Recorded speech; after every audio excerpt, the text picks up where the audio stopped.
हरिओम ओम नमः शिवाय। राधे राधे, हर हर महादेव।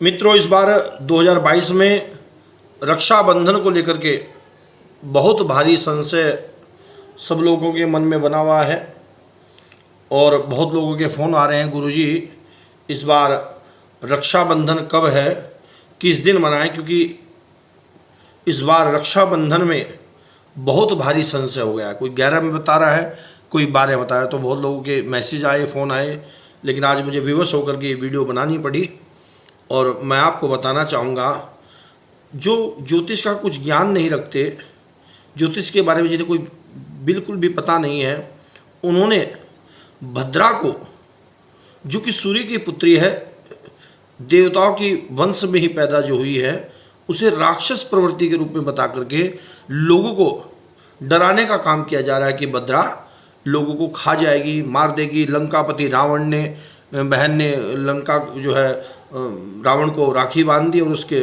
विनाश हो गया।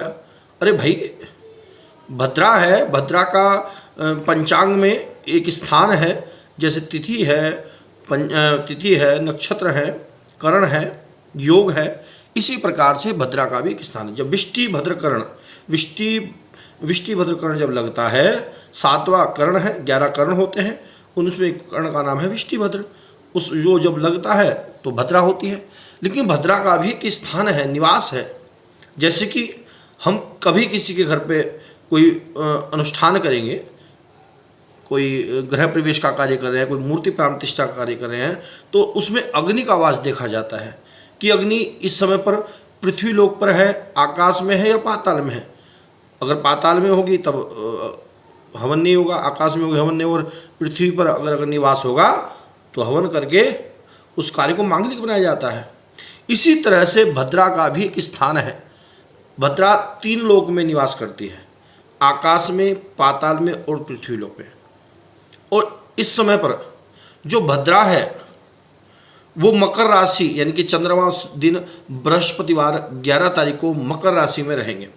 और जिस समय चंद्रमा मकर राशि में रहते हैं, उस समय पर भद्रा पाताल लोक में निवास करती है और जहां पर रहेगी वहां पर उसका प्रभाव होगा। जब पृथ्वी लोक पर भद्रा का कोई स्थान ही नहीं, भद्रा पृथ्वी लोक पर है ही नहीं, पाताल लोक में उस दिन, तो काहे का शुभ हो जाएगा, काहे का धन का नाश हो जाएगा।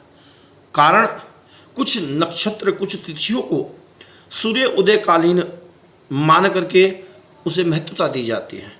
इसी तरह से कुछ तिथियों में, जैसे सत्यनारायण की जो पूजा होती है, भगवान सत्यनारायण का जो व्रत होता है, वो चंद्रमा उदयकालीन श्रेष्ठ माना जाता है।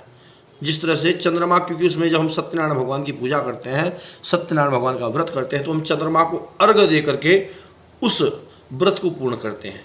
इसी तरह से रक्षाबंधन का पर्व भी चंद्रमा उदयकालीन तिथि के अनुसार ही मनाना चाहिए। सूर्योदय तिथि में सत्ता जान करके सूर्योदय में जो तिथि लग जाती है वो पूर्ण दिन मान्य होती है। लेकिन चंद्रमा का भी संसार में कोई महत्व है या नहीं, मैं उन यूट्यूबरों से पूछना चाहता हूँ जिन्होंने भद्रा को एक राक्षसी प्रवृत्ति के रूप में सबके सामने पेश कर दिया है। तो मैं हाथ जोड़ूंगा और सबको कहूँगा कि 11 तारीख दिन बृहस्पतिवार 2022 में ही रक्षाबंधन का पर्व मनाएं।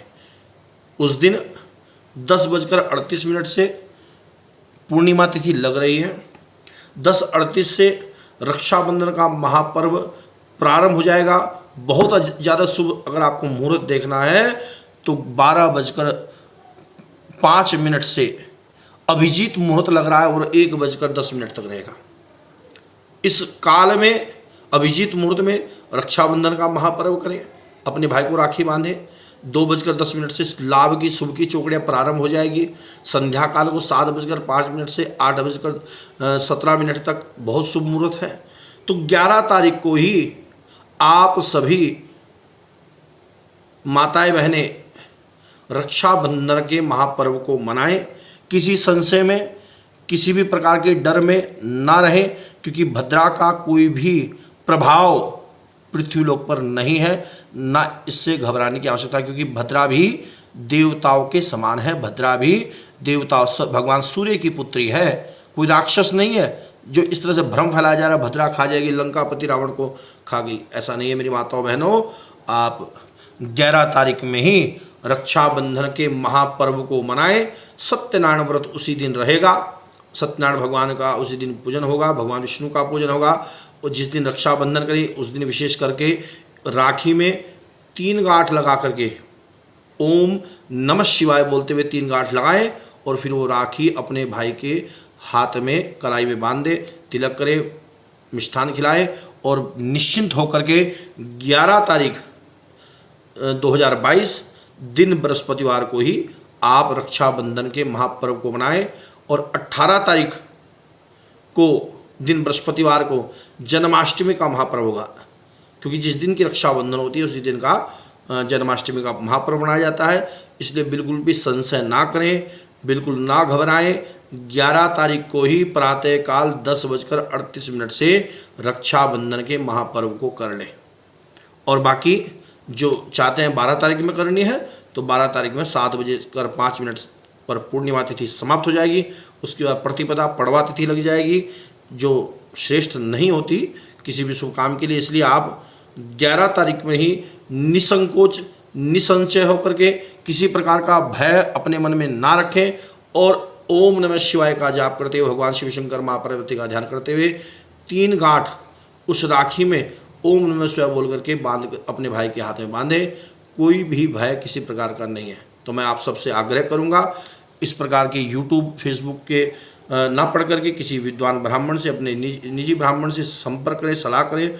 और मैंने बड़े शोध करने के बाद ये बात जानी है कि रक्षाबंधन का जो महापर्व है वो 11 तारीख में ही मनाना श्रेष्ठ रहेगा। हर हर महादेव। अधिक जानकारी के लिए आप मुझे मैसेज कर सकते हैं, फ़ोन कर सकते हैं, और किसी भी प्रकार की कोई परेशानी हो तो आप मुझसे संपर्क करें। मेरा नंबर इसी स्क्रीन पे चल रहा है।